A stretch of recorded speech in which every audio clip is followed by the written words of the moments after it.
नमस्कार, आप देख रहे हैं उत्तराखंड का नंबर 1 लोकप्रिय डिजिटल न्यूज चैनल पहाड़ टीवी और मैं हूं आपके साथ स्मिता पटवाल। चलिए रुक करेंगे उत्तराखंड की तमाम बड़ी खबरों का, लेकिन उससे पहले एक नजर आज की हेडलाइंस पर। बीजेपी में कलह, एमएलए संजय गुप्ता का एक और वीडियो वायरल, मदन कौशिक को बोला गद्दार। लक्सर में चुनावी रंजिश हुई खूनी, गिद्दावाली गांव में फायरिंग में एक व्यक्ति घायल। हल्द्वानी गोलापार में तेज रफ्तार कार पेड़ से टकराई, 4 दोस्तों की मौत, एक घायल। चुनाव ड्यूटी से लौट रहे क्रमिकों की कार खाई में गिरी, 1 की मौत, 3 घायल। रेलवे ट्रैक पर सेल्फी लेना पड़ा भारी, ट्रेन से टकराकर युवक की मौत। उत्तराखंड विधानसभा चुनाव 2022 संपन्न हो चुका है। इसके साथ ही प्रत्याशियों का भाग्य ईवीएम में कैद हो गया है, लेकिन आरोप प्रत्यारोप का दौर जारी है। इसी कड़ी में लक्सर बीजेपी प्रत्याशी संजय गुप्ता ने अपनी ही पार्टी के प्रदेश अध्यक्ष मदन कौशिक पर सवाल उठाए हैं। उन्होंने मदन कौशिक पर पार्टी विरोधी कार्य करने का आरोप लगाया है, साथ ही उन्हें पार्टी से निष्कासित करने की मांग की है। सोमवार को विधानसभा चुनाव संपन्न होने के बाद देर शाम पत्रकारों से वार्ता करते हुए लक्सर विधायक संजय गुप्ता ने कहा कि बीजेपी प्रदेश अध्यक्ष मदन कौशिक पार्टी विरोधी गतिविधियों में लिप्त है। उनकी ओर से विधानसभा चुनाव में अपने ही पार्टी के विधायकों के खिलाफ कार्य किया गया है। उन्होंने कहा कि मदन कौशिक की ओर से लक्सर और ग्रामीण सीट पर कुछ लोगों को प्रोत्साहित कर पार्टी प्रत्याशियों के खिलाफ खड़ा किया गया, जिससे पार्टी प्रत्याशी चुनाव में जीत दर्ज न कर सके। संजय गुप्ता ने कहा कि प्रदेश अध्यक्ष मदन कौशिक कभी पार्टी के वफादार नहीं हो सकते। उन्होंने प्रदेश अध्यक्ष को आस्तीन का सांप तक बता डाला। साथ ही उन्होंने कहा कि वो प्रदेश अध्यक्ष की कार्य प्रणाली की निष्पक्ष जांच कराकर उनके खिलाफ कार्रवाई की मांग पार्टी हाईकमान से करेंगे। उन्होंने प्रदेश अध्यक्ष को पार्टी से निष्कासित की जाने की मांग की है। मैं अपने पार्टी का वफादार सिपाही हूँ, जमीन से जुड़ा हुआ हूँ। मैं फक्र करता हूँ अपनी पार्टी पर, संगठन पर, अपने नेतृत्व पर कि उन्होंने लक्सर सीट पर मुझे फिर से भरोसा जताया। मैं हाथ जोड़कर नमन करता हूँ अपने नेतृत्व को। लेकिन जो उत्तराखंड में पार्टी का प्रदेश अध्यक्ष मदन कौशिक, वो उन्होंने कई सीटों पर प्रत्याशियों को हराने का काम किया है और उनके जो नामित सभासद उनके द्वारा और उनके जो नजदीकी कार्यकर्ता थे, उन्होंने बसपा प्रत्याशी के पक्ष में काम किया है, मुझे हराने का काम किया है। मैं अपने नेतृत्व से हाथ जोड़कर क्षमा मांगते हुए निवेदन करना चाहता हूं। ऐसे प्रदेश अध्यक्ष को इस ऐसी राष्ट्रवादी पार्टी में रहने का कोई अधिकार नहीं है। उसे इस पार्टी से, वो गद्दार आदमी है, उसे पार्टी से निकाला जाना चाहिए। तब हमारे जैसे कार्यकर्ता सुरक्षित रह सकेंगे इस पार्टी में। मैं हाथ जोड़कर, शीश झुकाकर अपने नेतृत्व से मांग करता हूं कि उसे तत्काल। खानपुर थाना क्षेत्र के गिद्दावाली गांव में देर शाम 2 पक्षों में विवाद हो गया। विवाद इतना बढ़ गया कि एक पक्ष ने दूसरे पक्ष पर फायरिंग कर दी, जिसमें एक व्यक्ति को गोली लगी है। गोली लगने से व्यक्ति गंभीर रूप से घायल हो गया। घायल को इलाज के लिए लक्सर सामुदायिक स्वास्थ्य केंद्र ले जाया गया, जहां से प्राथमिक उपचार के बाद हायर सेंटर रेफर कर दिया गया। खानपुर थाना प्रभारी संजीव थपलियाल ने बताया कि पुरानी रंजिश और चुनाव में अपने अपने प्रत्याशियों को लेकर आपस में कहासुनी हो गई। कहासुनी में मामले ने तूल पकड़ लिया और विशाल पुत्र प्रियतम ने अजीत पुत्र बबलू के ऊपर गोली चला दी और फरार हो गया। अजीत पुत्र बबलू गंभीर रूप से घायल हो गया है। घायल को हायर सेंटर रेफर किया गया, जहां उसका इलाज चल रहा है। थाना प्रभारी ने बताया कि आरोपी के खिलाफ संबंधित धाराओं में मुकदमा दर्ज कर लिया गया है। पुलिस आरोपी की तलाश कर रही है।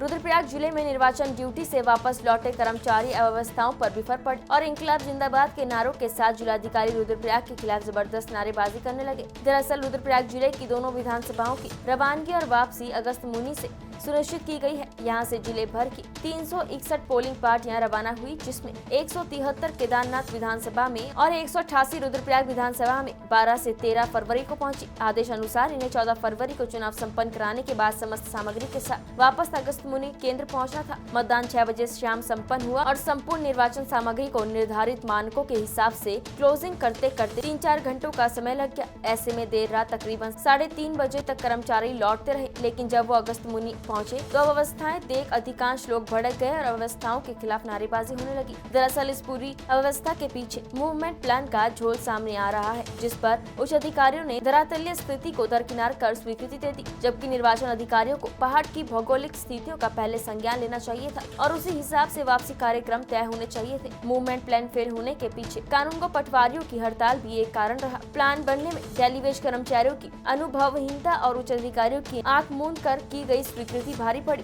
दरअसल पहाड़ की भौगोलिक स्थिति के अनुसार यह आदेश अव्यवहारिक था, क्योंकि कई पोलिंग बूथ काफी दूरस्थ और दुर्गम क्षेत्रों में थे, जहां सड़क होने के बावजूद भी आना जाना जोखिम भरा था। बावजूद जान हथेली पर रखकर निर्वाचन ड्यूटी में लगे कर्मचारी जैसे तैसे लौटते गए। कोई 11 बजे पहुंचा तो किसी को पहुंचते 3:30 बज गए। फिर निर्वाचन सामग्री को जमा करते करते जो वक्त लगा वो अलग। आलम यह था कि थकान से भरे कर्मचारी बेहाल हो गए। ऊपर से हर पोलिंग में पार्टी के वेरिफिकेशन में हुई देरी से अव्यवस्थाएं फैल गई। सुबह से मतदान में डटे कर्मचारी थकान से चूर होकर बाद में अव्यवस्थाओं से हार कर जहां तहां परेशान दिखे।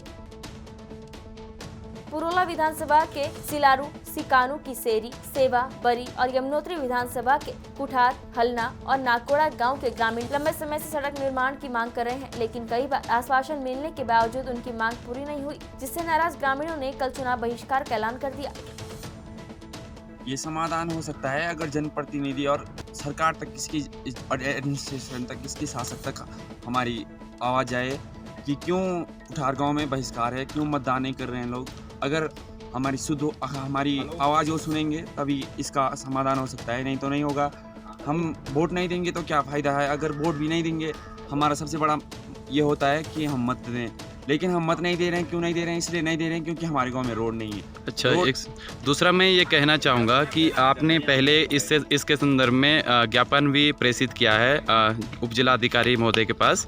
क्या कोई भी प्रशासनिक अधिकारी या अभी तक यहाँ आश्वासन देने नहीं आया कि आप इस मतदान में भागीदारी सुनिश्चित करें? हमने ज्ञापन तो दिया था, SDM साहब को दिया था ज्ञापन, लेकिन गाँव में कोई भी प्रशासनिक अधिकारी यहाँ पे आश्वासन देने भी नहीं आया। और आश्वासन देने वो कैसे आते हैं? उनको तो खुद पता है कि कुठार गाँव में इतनी चढ़ाई है, वो तो खुद नहीं चढ़ते हैं, तो हम कैसे चढ़ेंगे? अगर ये ही नहीं आते हमारा आश्वासन देने तो कौन आएंगे? जनप्रतिनिधि तो हमारे 5 साल में कभी गांव में नहीं दिखे। इससे पहले जो भी रहे, प्रीतम पंवार जी रहे, उनके पास 9 मंत्रालय थे, उन्होंने भी हमारी सुध नहीं ली। हमारे क्षेत्र के विधायक हैं, यहाँ से बीप से हैं, यहीं से इनकी गाड़ी जाती है राना से, हमेशा देखते होंगे कुठार एक गाँव है, लेकिन इन्होंने भी सुध नहीं ली। ये सुध नहीं लेते तो कम से कम आश्वासन देने भी आते तो हम क्या पता वोट दे सकते थे। बिल्कुल। लेकिन ये आश्वासन देने भी नहीं आए कि आपकी क्या प्रॉब्लम है। लोग बोल रहे हैं कि कुठार की रोड स्वीकृत है। जो हमारे प्रतिनिधि हैं, जनप्रतिनिधि, इनकी जो मैनिफेस्टो है, इसमें इन्होंने लिखा है कि 47 रोडें स्वीकृत हैं। बिल्कुल। तो 47 रोडों में से एक रोड कुठार की भी है जो स्वीकृत हो रखी है। अगर इन्होंने हमारे गांव की रोड स्वीकृत कर रखी है तो एक कुठार में क्यों नहीं आए आश्वासन देने कि हमने तो आपकी रोड स्वीकृत कर रखी है, तो आप वोट क्यों नहीं दे रहे हैं? ये अगर आते तो क्या पता हम वोट दे सकते थे, लेकिन ये आए नहीं, आश्वासन ही नहीं दिया। ये इसलिए नहीं आए क्योंकि ये पहले आए थे। इससे पहले एक बार जब इससे पहले विधानसभा का चुनाव हुआ था तो आए थे, तो इन्होंने बोला था कि हम रोड में अगली बार जो आएंगे तो गाड़ी से आएंगे कुठार गाँव में। तो ये इस मुँह से नहीं आ पाए कि मैंने तो कुठार में रोड दी नहीं, मेरे से लोग सवाल करेंगे क्यों नहीं दिया आपने रोड, तो इसलिए भी नहीं आए होंगे, क्या पता। अच्छा, आपका अंतिम फैसला मत बहिष्कार है, जब तक रोड नहीं तब तक वोट नहीं? जी, हमारा यही अंतिम फैसला है कि जब तक हमारे गांव में रोड नहीं आएगी तब तक हम मतदान नहीं देंगे। ठीक है। रोड नहीं है। अच्छा, तो वोट नहीं है। रोड नहीं है तो वोट नहीं है। रोड नहीं है तो वोट नहीं है। अच्छा, तो आपका कहने का मतलब है कि जब तक रोड नहीं है तब तक हम वोट नहीं देंगे। नहीं। क्या कोई नहीं, वोट नहीं डालेंगे। अच्छा, क्या कारण है सर, जान सकते हैं हम? रोड के कारण से जो है वोट नहीं डाल रहे हैं, क्योंकि अच्छा। हमारे गांव में रोड नहीं है तो वोट नहीं है।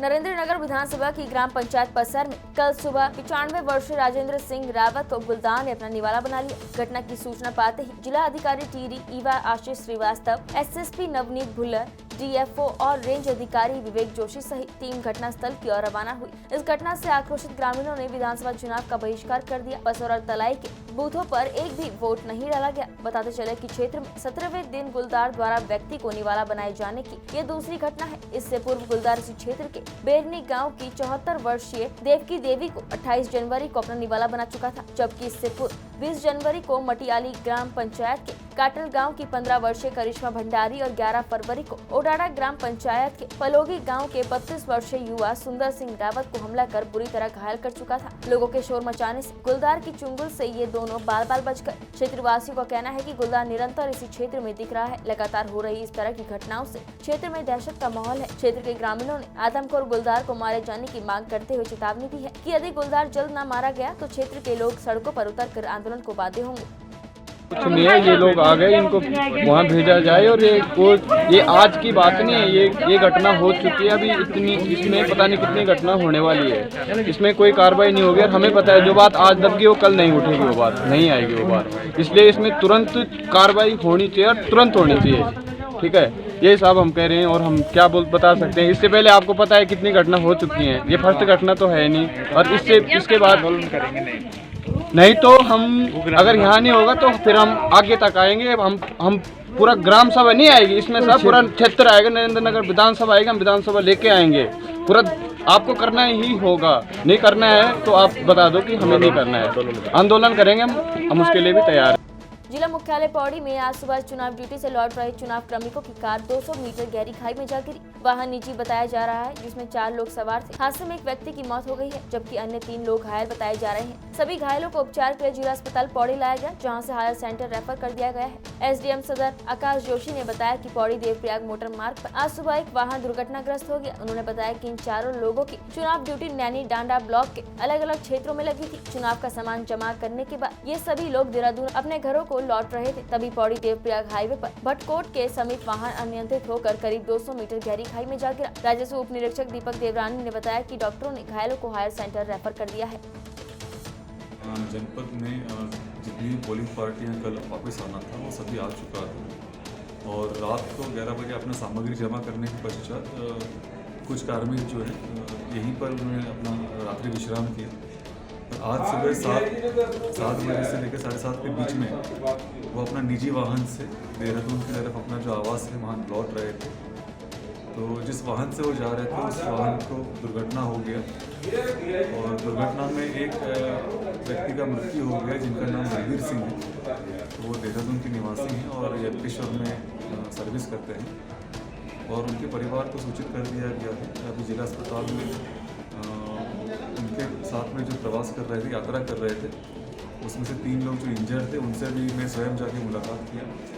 उसमें से एक व्यक्ति को सर में चोट लगी है तो उनको अच्छे हायर सेंटर के लिए रेफ़र कर दिया है। वैसे उनकी स्थिति अभी ठीक है और अन्य 2 व्यक्ति जो हैं उनसे भी मैंने बात किया है, वो बातचीत कर रहे हैं और अपने बारे में हमने अवगत करा दिया है। उनके परिवार के सदस्य भी यहाँ पर पहुँच गए थे और उनके साथ वार्ता करते हुए उनको जो ऋषिकेश में निवासरत है उनको ऋषिकेश के मूव कर दिया है।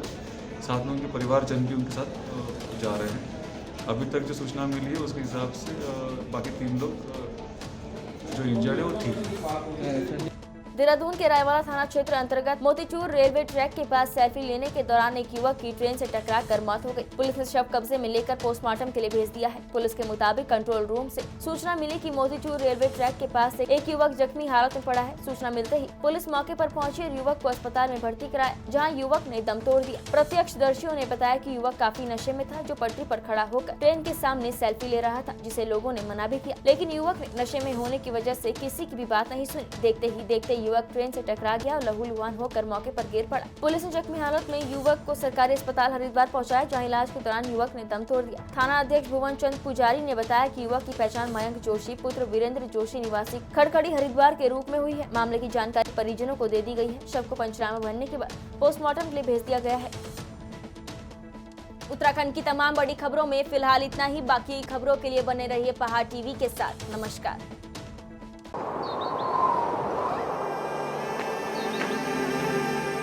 है बेखौफ उम्मीद का रंग।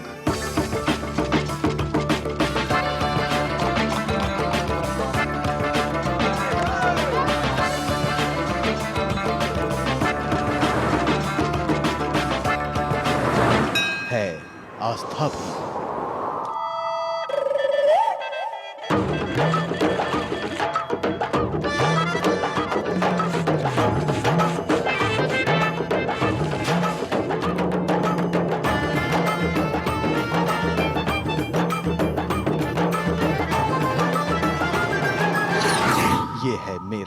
उत्तराखंड।